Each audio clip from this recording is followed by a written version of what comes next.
झाड़ लगाने का भिड़ो, झाड़ लगाने का।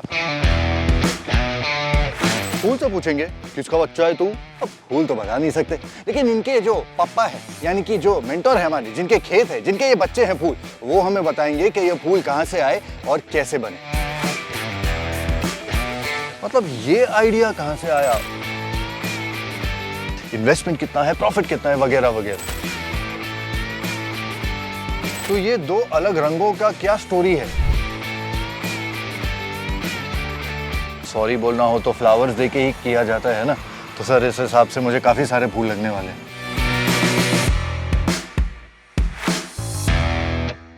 कई साल पहले एक पिक्चर आई थी काश, जिसमें एक बहुत ही फेमस गाना था जो मुझको भी बहुत पसंद था कि फूल ये कहाँ से आए हैं बोलूं, पेड़ ये कहाँ से आए हैं बोलूं। लेकिन आज सिर्फ बोलूंगा नहीं, दिखाऊंगा भी, क्योंकि इसका जवाब इससे बेटर और क्या हो सकता है।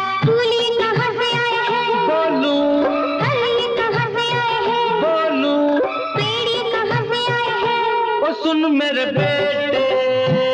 तो आज हम आए हुए हैं चंद्रशेखर जी के खेतों में। एक बात मुझे कहनी पड़ेगी चंद्रशेखर जी कि इतनी डाइवर्सिटी शायद ही मैंने किसी खेत में देखी होगी।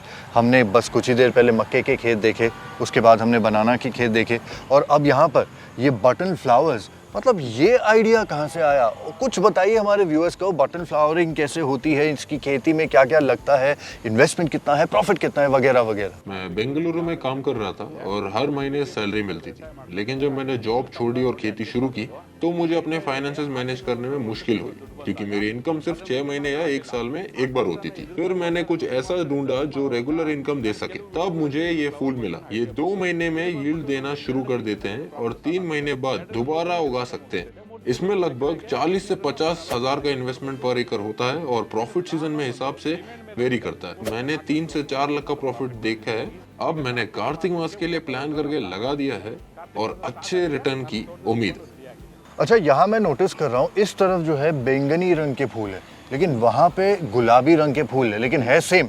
तो ये दो अलग रंगों का क्या स्टोरी है। पर्पल, पिंक और रेड वैरायटी जो है वो बहुत ज्यादा पॉपुलर है डेकोरेटिव पर्पस के लिए। ये क्योंकि ये रंग काफी आकर्षित करते हैं। ये शादी के नाम या बोर्ड्स को डेकोरेट करने में काम आते हैं, क्योंकि ये खूबसूरत भी लगते हैं और ये 2 दिन तक फ्रेश रहते हैं, जो बाकी फूलों से अलग है।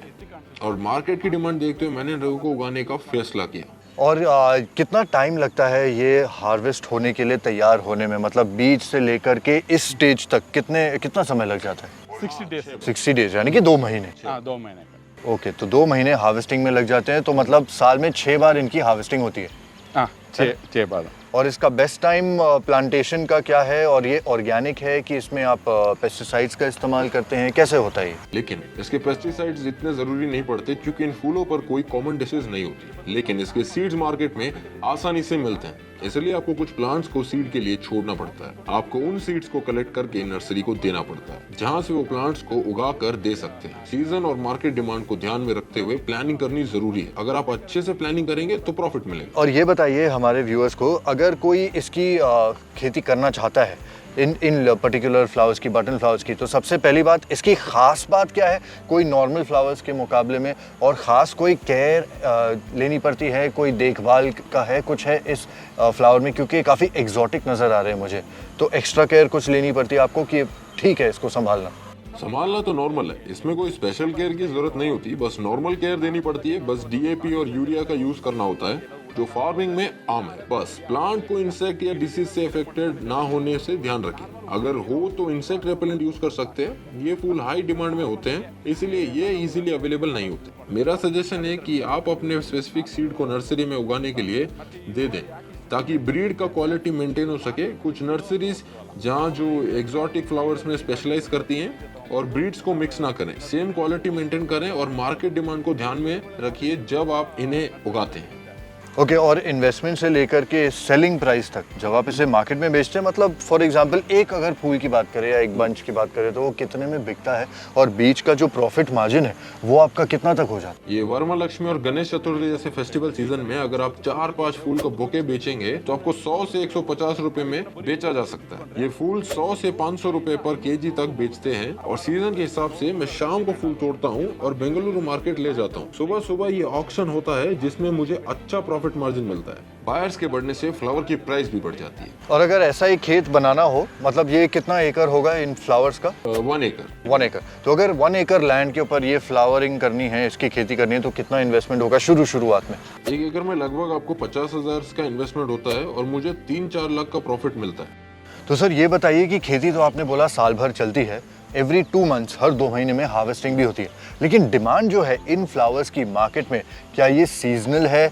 जैसे फॉर एग्जांपल सर्दियों में शादियां बहुत होती हैं, फंक्शंस बहुत बढ़ जाते हैं, तो क्या ऐसा कुछ होता है कि सर्दियों में ज़्यादा डिमांड है कि ऑल ईयर राउंड इसकी डिमांड रहती है? सर ये हमेशा तो डिमांड में नहीं रहते हैं क्योंकि ये सीजनल फ्लावर है। मैं इसे तभी खरीदता हूँ जब मेरे घर में कोई फंक्शन या फेस्टिवल के दौर डेकोरेशन की जरूरत हो। कॉमन सेंस का यूज तो करना ही पड़ता है। आप इस फूल को पूरे साल उगा सकते हैं, लेकिन सीजन के लिए प्लान करना बहुत जरूरी है क्योंकि काम से काम 2 महीने पहले प्रिपरेशन करनी चाहिए। लेकिन सीजन के लिए प्लान करना जरूरी है और कम से कम 2 महीने पहले प्रिपरेशन करना चाहिए।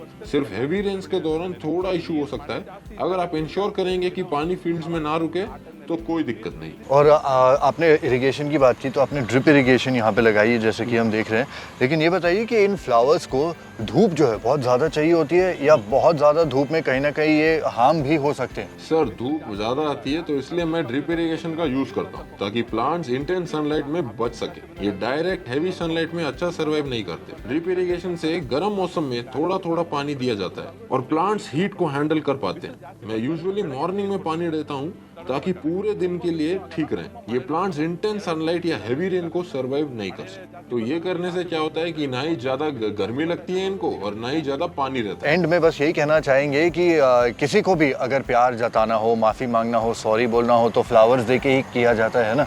तो सर इस हिसाब से मुझे काफ़ी सारे फूल लगने वाले हैं, लेने पड़ेंगे। सर चाहे सिनेमा हो या रियल लाइफ, हम फ्लावर्स के साथ ही अपने इमोशंस और मोमेंट्स को सजाते हैं। तो ठीक है, आपने भी देख लिया और सुन भी लिया। तो अगर आप भी बटन फ्लावर्स की खेती करना चाहते हैं, आप रेड्डी जी से डायरेक्ट भी पूछताछ कर सकते हैं, सवाल कर सकते हैं। हमें कमेंट सेक्शन में पूछिए, हम आपकी बातचीत भी करवा सकते हैं। और कोई सवाल हो तो वो भी हमें पूछिए, सारी इन्फॉर्मेशन जहाँ तक हो सकेगी हम आपके साथ शेयर करेंगे। Thank you so much once again sir. Thank you.